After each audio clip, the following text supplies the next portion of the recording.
Hi అండి, అందరికీ నమస్కారం. ఈరోజు మనం అనంతపురం అర్బన్ నియోజకవర్గం నుంచి 2024 ఎలక్షన్ ప్రకారం, అదేవిధంగా అఫిడవిట్ ప్రకారం టీడీపీ నుంచి ఎవరు పోటీ చేశారు, అదేవిధంగా వైఎస్ఆర్సీపీ నుంచి ఎవరు పోటీ చేశారు, వాళ్ళిద్దరి గురించి ఒక బేసిక్ ఇన్ఫర్మేషన్ అయితే ఇస్తున్నాను. బేసిక్ ఇన్ఫర్మేషన్ అంటే విద్యార్హత కావచ్చు, అదేవిధంగా క్రిమినల్ కేసులు, ఆస్తులు, అప్పులు, ఆయన ఏజ్, ఇవన్నీ బేసిక్ ఇన్ఫర్మేషన్ తీసుకున్నాం. ఒక ఫస్ట్ దగ్గుబాటి వెంకటేశ్వర ప్రసాద్ గారు తీసుకున్నట్లయితే, సో ఆయన విద్యార్హత వచ్చేసరికి diploma in mechanical engineering 1995 pass out, Vasavi పాలిటెక్నిక్లో ఆయన పూర్తి చేశారు.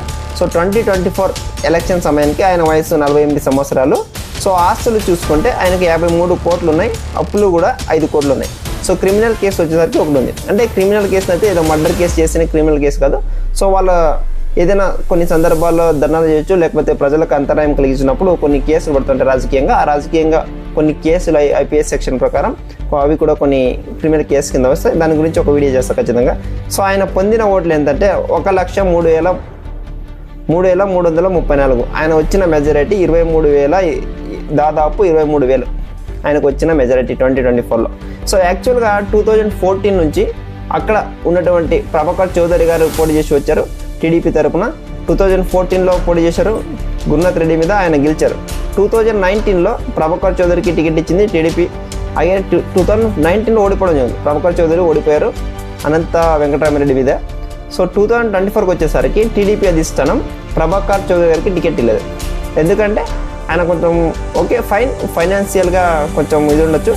కంపేర్ టు ప్రభాకర్ చౌదరి చూసుకుంటే దగ్గుపాటి వెంకటేశ్వర్ దగ్గర ఫైనాన్షియల్గా స్ట్రాంగ్ ఉన్నారు. సో ఆయన అఫిడవిట్ ప్రకారమే 53 కోట్లు ఉన్నాయి, ఇంకా పర్సనల్గా ఎంత ఉంటాయి. సో అందుకే టీడీపీ అధిష్టానం క్యాండిడేట్ని చేంజ్ చేసింది అనంతపురం అర్బన్కి వచ్చేసరికి. సో అదేవిధంగా వైఎస్ఆర్సీపీ తరపు నుంచి ఎవరు పోటీ చేశారంటే అనంత వెంకటరామిరెడ్డి గారు పోటీ చేశారు. సో 2019లో ఈయన పోటీ చేశారు, 2019లో ఓడిపోవడం జరిగింది. 2019లో 28,000 మెజారిటీతో అనంత వెంకటరామిరెడ్డి గెలిచారు. 2024లో ఓడిపోయారు. సో ఆయన ఒక ఎడ్యుకేషన్ చూసుకుంటే ఎంఏ పోస్ట్ గ్రాడ్యుయేట్ పూర్తి చేశారు ఎస్వి యూనివర్సిటీ నుండి 1979లో pass out. So SK university నుంచి బిఎల్ పూర్తి చేస్తారు 1983లో పాస్ అవుతారు. ఆయన మీద ఎటువంటి క్రిమినల్ కేసులు ఏమి ఎప్పుడు లేవు. ఆస్తులు చూసుకుంటే మాత్రం దాదాపు 18 కోట్ల ఆస్తులు ఉన్నాయి. సో వయసు చూసేదానికి 67 సంవత్సరాలు. ఆయన 2024లో ఎన్నికలకి పోటీ చేసినప్పుడు. సో ఆయన పొందిన ఓట్లు అంటే 80,311.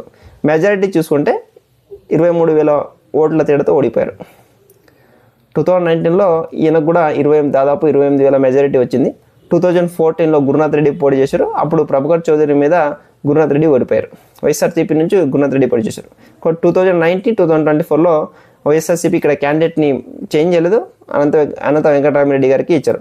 సో ఇప్పుడు ప్రస్తుతం దగ్గుపాటి వెంకటేశ్వర ప్రసాద్ గారి పనితీరు ఎలా ఉంది మీ నియోజకవర్గంలో, అదేవిధంగా ఇంతకుముందు ఉన్నట్టు 2019లో ఈయన ప్లేస్లో అనంత వెంకటరామిరెడ్డి ఉన్నారు. ఈ ఇద్దరిలో ఎవరు పరిపాలన బాగుంది ఒకసారి కామెంట్ రూపంలో తెలియజేయండి. నెక్స్ట్ ఎలక్షన్లో ఎవరు టికెట్ ఇస్తే గెలిచే ఛాన్స్ ఉంది. అదేవిధంగా టీడీపీ తరపున కావచ్చు, అదేవిధంగా వైఎస్ఆర్సీపీ తరపున. టీడీపీ తరపున ఇద్దరికి కాంపిటీషన్ ఉంది, ప్రభాకర్ చౌదరికి అదేవిధంగా దగ్గుపాటి వెంకటేశ్వరకి. ఎలాగున్నా 175 నియోజకవర్గాలు 263 అయితే కాబట్టి ఇద్దరికి ఛాన్స్ ఉంది.